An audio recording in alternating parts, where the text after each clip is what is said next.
Au procès des attentats de l'Hyper Cacher et de Charlie Hebdo, l'audience a donc de nouveau été suspendue hier à l'issue d'intenses débats juridiques. Laurence Goldman, bonjour. Bonjour. Alors au cœur de cette polémique, le recours ou non à la visioconférence pour les accusés positifs au Covid-19. Oui, et tout d'abord un petit récapitulatif de la situation telle qu'elle se présente aujourd'hui. L'accusé principal, Ali Riza Polat, est malade depuis 3 semaines. D'abord positif au Covid-19, il ne l'est plus depuis ce week-end, mais son état de santé n'est pas compatible avec sa présence dans le box de la cour d'assises spéciale de Paris. Il peut en revanche, selon l'expert médical, suivre les audiences en visioconférence depuis sa maison d'arrêt de la santé.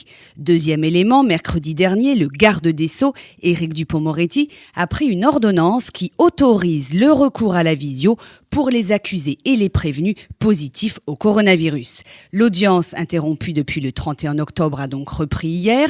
Elle a été entièrement consacrée à cette situation juridique inédite et les avocats de la défense et des parties civiles ont été unanimes. Pas question de reprendre le procès avec Polat en visioconférence. Cela constitue à leurs yeux une atteinte aux droits fondamentaux de la défense. Alors, Conseil des accusés et avocats des victimes sont-ils sur la même ligne ? J'ai posé la question à maître Catherine Zwark. Elle défend une dizaine de parties civiles dans le dossier Charlie Hebdo. Pas exactement, parce que certes on se retrouve sur les libertés fondamentales quand elles sont attaquées, mais on n'est pas sur la même position, puisque dans le procès, moi je suis côté victime et eux sont côté défense. Donc ils vont faire des procès dans le procès, ils vont utiliser la défense de rupture, ils vont utiliser tous les moyens de défense, ils vont faire leur métier pour éventuellement transformer M. Polat en victime d'un système judiciaire, alors que nous, en ce qui me concerne, je suis avocat de victimes. Voilà, je défends les victimes. Alors certes, il y a des points sur lesquels on peut se rejoindre. Ce fut le cas aujourd'hui, mais d'une manière différente. C'est-à-dire que pour moi, cette audience devait être suspendue pour assurer la sécurité juridique et judiciaire des victimes. Plusieurs associations et syndicats d'avocats ont déposé un recours devant le Conseil d'État contre l'ordonnance du ministre de la Justice. Il devrait être examiné cet après-midi à 16h pour une décision attendue d'ici jeudi. Que se passera-t-il lundi prochain ? Date prévue par les présidents de la Cour, Régis Dejorna, pour une reprise des audiences. Si le Conseil d'État ne constate pas l'illégalité du texte gouvernemental, les avocats de la défense refuseront-ils alors de plaider comme certains l'évoquent déjà ? Écoutez la réponse de maître Daphné Pugliesi. Elle défend l'un des 11 accusés dans ce procès, Ammar Hamdani.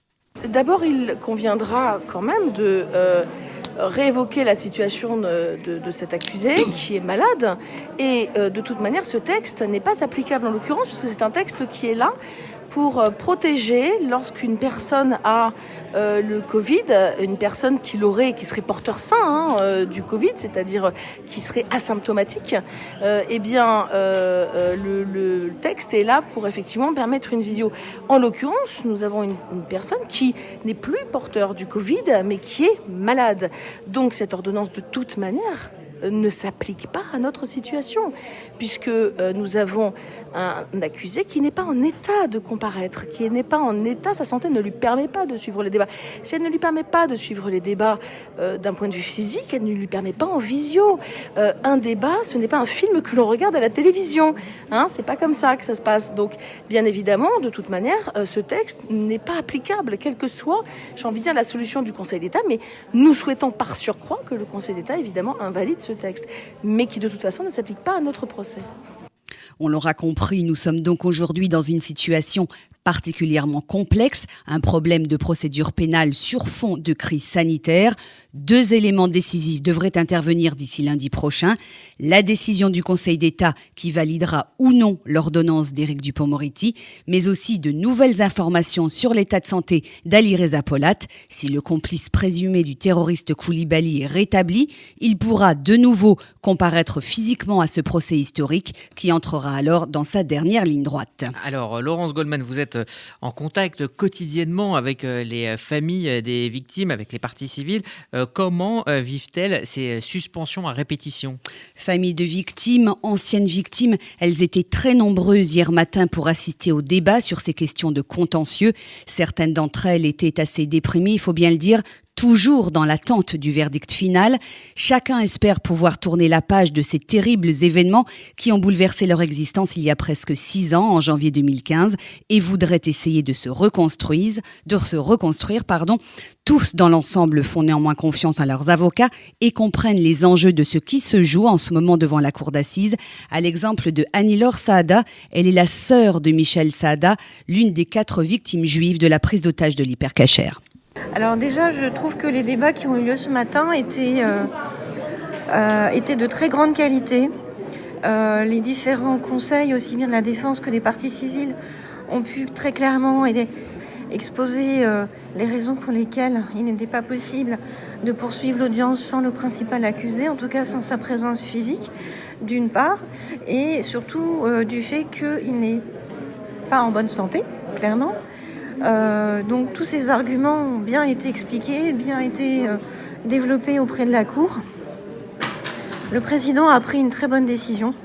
Nous, en tant que partie civile, on souhaite un procès qui se tienne dans de bonnes conditions. On a attendu presque 6 ans. On est arrivé presque au terme de ce procès. C'est pas pour qu'il se termine comme ça. On ne souhaite pas qu'il se termine de cette manière. On veut qu'il aille à son terme dans des conditions correctes, dignes, et que ce soit absolument propre, carré, inattaquable et irréfutable. Voilà. Donc cette décision est importante pour nous. Nous espérons, en tout cas moi j'espère que l'audience va pouvoir reprendre la semaine prochaine dans des conditions normales, en tout cas les conditions qui sont prévues pour ce type de procès. Et voilà, je ne peux que me féliciter de cette décision. Voilà la parole d'Annie-Laure Saada, la sœur de Michel Saada, l'une des 4 victimes juives de l'attentat de l'Hyper Cacher.